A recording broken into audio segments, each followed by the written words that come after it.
करूं श्रद्धा सुमन स्वीकार हो स्वीकार हो।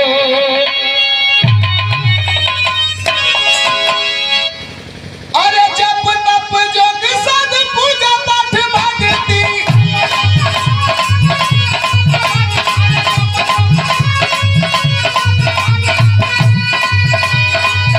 साथ को बता देली ना समझला।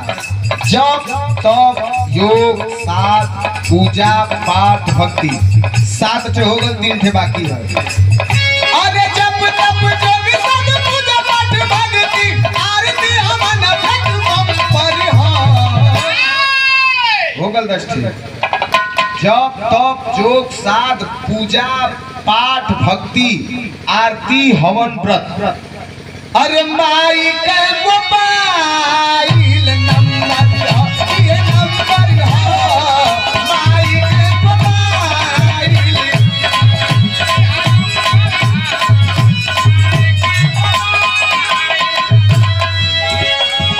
अरे 10 नंबर सही सही जब तुम लईबा रिंग जाए लागी तू माई से बत्ती लईबा।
सुनील भैया लाइन पे बात पे गौर करिए। रात भर के गाना कहीं निचोड़ है।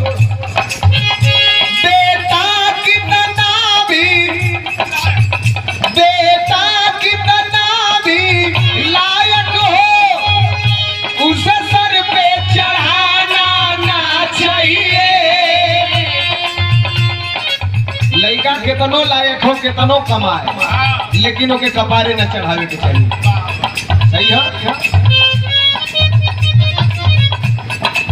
भाव पे हमारे सुनील भैया कार्यक्रम अध्यक्ष और हमारे गार्जियन अभिभावक बहुत बहुत प्रणाम। ऐसे माला दिया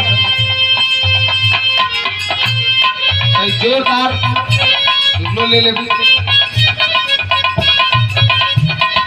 दोनों हाथ ताली बजा के स्वागत करा। और माई के दरबार में एक तो से वादा कह के जाती माई के सामने है।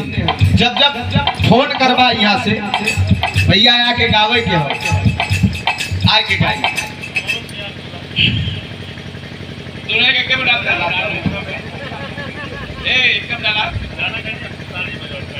ठीक ठीक ठीक भैया का प्यार है हमारे प्यार नीचे लगता है। बेटा कितना भी लायक हो उसे सर पे चढ़ाना ना चाहिए। बेटी कितना भी सुंदर हो बेटी कितना भी सुंदर हो उसे घर घर घुमाना ना चाहिए।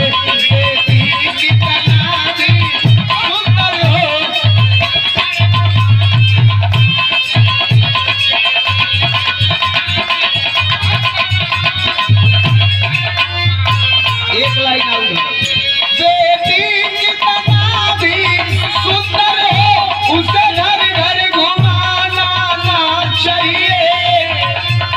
सबके ऊपर बात लागू करत है। पत्नी कितना भी प्यारी हो, पत्नी कितना भी प्यारी हो उसे भेद बताना ना चाहिए। पत्नी कितना भी प्यारी हो उसे भेद बताना।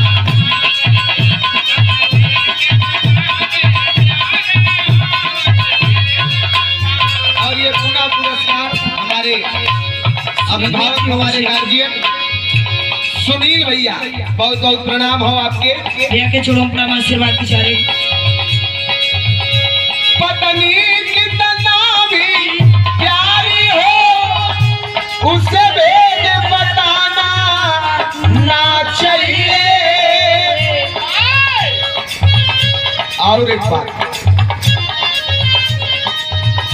भाई कितना भी निकम्मा हो, भाई जैसा हित न भाई जैसा दुश्मन, भाई जैसा हित न भाई जैसा दुश्मन। अगर भाई भाई में पटत है तो उसे बड़ियार कोई दोस्त ना हो, और भाई भाई में ना पटत है तो उसे बड़ियार कोई दुश्मन भी ना हो।